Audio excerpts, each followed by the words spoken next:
Imagine waking up tomorrow morning, pouring your coffee, and looking at the news, only to realize that the invisible shield that has protected the Western world for nearly 8 decades is simply gone. The ultimate geopolitical safety net vanished overnight. It sounds like the plot of a dystopian novel, but how close are we to that actually becoming our reality? Dangerously close. And what is truly terrifying is that this isn't just about lines on a map or treaties signed in distant capitals. It is happening while the very foundation of Western society feels like it is crumbling from within. We are watching a simultaneous fracturing on two fronts: the collapse of domestic social cohesion and the potential disintegration of the greatest military alliance in modern history. Exactly. We've been reviewing a massive intelligence report today, analyzing a series of seemingly disconnected events that are actually deeply intertwined. We are looking at footage of thousands of furious citizens clashing with police in Southampton after a horrific tragedy. We are seeing the streets of Paris engulfed in flames and riots following a football match. We are watching the United States tear itself apart politically as it approaches its 250th anniversary, with deep-seated anger dominating the national discourse. And right in the middle of this domestic chaos, we have the looming existential question: what happens if the United States completely abandons NATO? When you put all those pieces on the board, a very chilling picture emerges. The commonality across all these intelligence inputs is a profound crisis of faith in institutions. Whether it's citizens in the UK feeling abandoned by their justice system, or European nations realizing they can no longer rely on the American military umbrella, the core theme is the same. The old order is dying, and adversaries are watching. You cannot project strength abroad when your own house is on fire. When adversaries see police retreating from angry mobs in Europe, or American politicians locked in bitter, paralyzing feuds, they don't just see isolated incidents. They see a civilization too distracted and divided to defend its own borders. Which brings us to the core of our analysis today. Let's run a SWOT analysis: strengths, weaknesses, opportunities, and threats on this exact scenario. What is the reality of a NATO completely devoid of the United States? Let's start with the strengths, because there is actually a silver lining here. The mere threat of an American exit has forced Europe to finally wake up from an 80-year pacifist slumber. We are seeing historic financial shifts. European NATO members are hitting record defense spending, upwards of $600 billion. Germany is shedding decades of constitutional pacifism to pour over $100 billion into its military. Poland is spending nearly 5% of its GDP and quietly building one of the most formidable land armies on the continent. The strength here is that Europe is finally taking ownership of its own survival. But throwing money at a problem doesn't instantly build a cohesive fighting force. That brings us to the weaknesses, which seem almost insurmountable in the short term. Mm. Insurmountable is the right word. The glaring weakness is interoperability and logistics. You have over 2 million active troops in Europe, but they are operating a chaotic patchwork of different tanks, different artillery, and different communication systems that cannot talk to each other. Furthermore, the entire nervous system of NATO is American. The satellite communications, the deep strike capabilities, the heavy airlift transport planes that is all U.S. owned. If the U.S. walks away, Europe essentially has a massive body with no central nervous system. They wouldn't be able to coordinate a unified response under wartime pressure. It's like having 32 different fire departments show up to a blazing inferno, but none of their hoses fit the hydrants, and nobody speaks the same language. Precisely. Now, looking at the opportunities, this crisis could be the catalyst for the creation of a truly sovereign, independent European defense infrastructure. It forces the continent to build its own intelligence networks and its own strategic military culture, free from the shifting winds of American domestic politics. It could forge a more united Europe out of pure necessity. But the threats are knocking at the door right now. We don't have until 2035 to figure this out. And that is the most terrifying part of the SWOT analysis. The timeline is the ultimate threat. Intelligence assessments point to 2027 as the year adversaries might be ready to directly test NATO's eastern flank. Europe needs hundreds of billions of dollars and hundreds of thousands of combat-ready troops today, not a decade from now. And the biggest threat of all is the nuclear question. For 77 years, the deterrent was simple. Attack a NATO ally, and you risk a nuclear war with America. If that is gone, does the French nuclear umbrella truly replace it?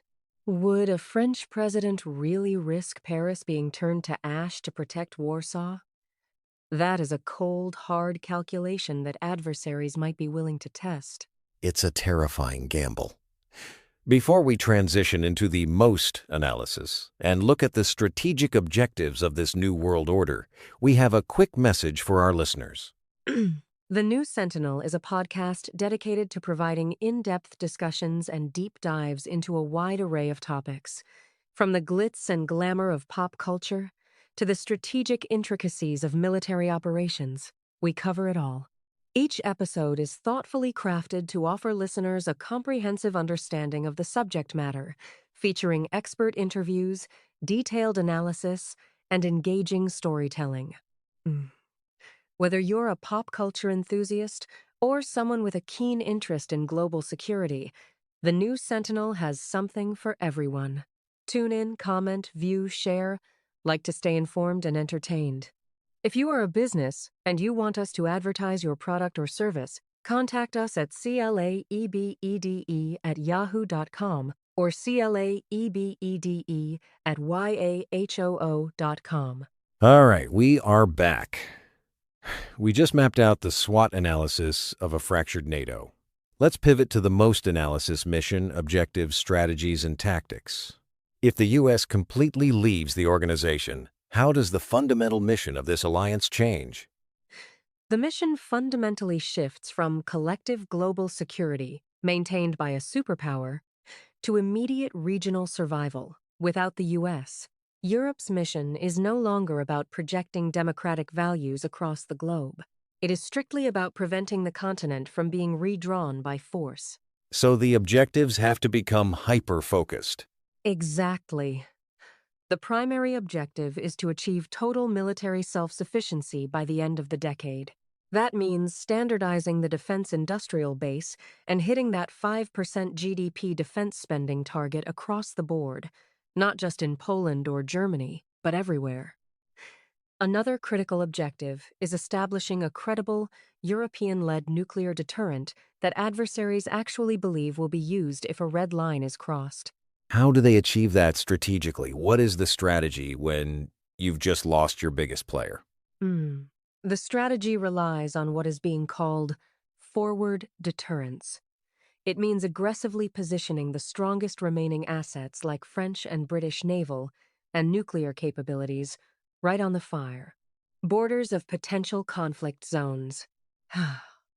It also requires a strategy of deep integration, merging national armies into a more unified command structure, replacing American generals with European commanders, and essentially building a United States of Europe out of military necessity rather than political idealism.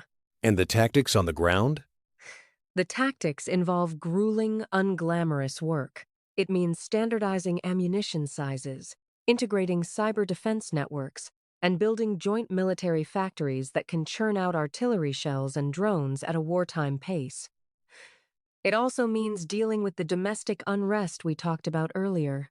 A crucial tactic must be restoring public trust at home, because you cannot fund a massive military buildup if your citizens are rioting in the streets over basic safety and economic survival. That brings up a fascinating, almost philosophical point. We've talked entirely about what Europe loses, but what does the United States lose in this scenario? There is a loud political faction arguing that leaving NATO saves money and untangles America from foreign wars. Do they just sail away into a peaceful, isolationist sunset? Not a chance. That is the great illusion of isolationism.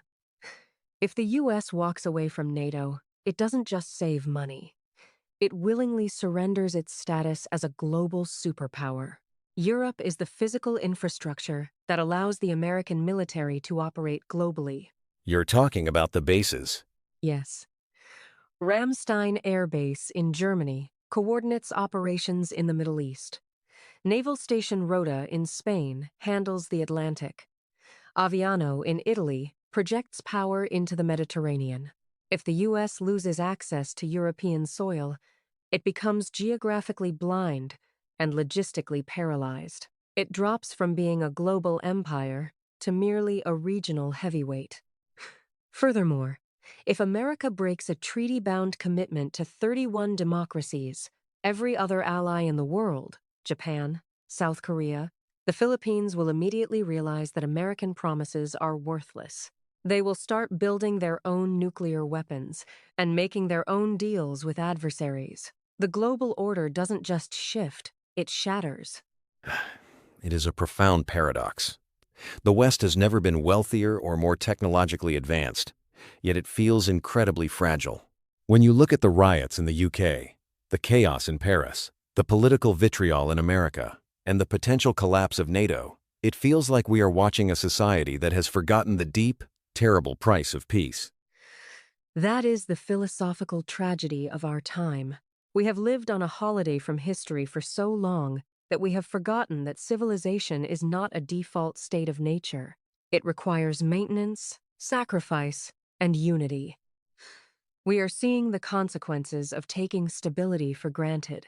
When citizens feel their leaders care more about global optics than local safety, the social contract breaks. And when the social contract breaks at home, alliances break abroad.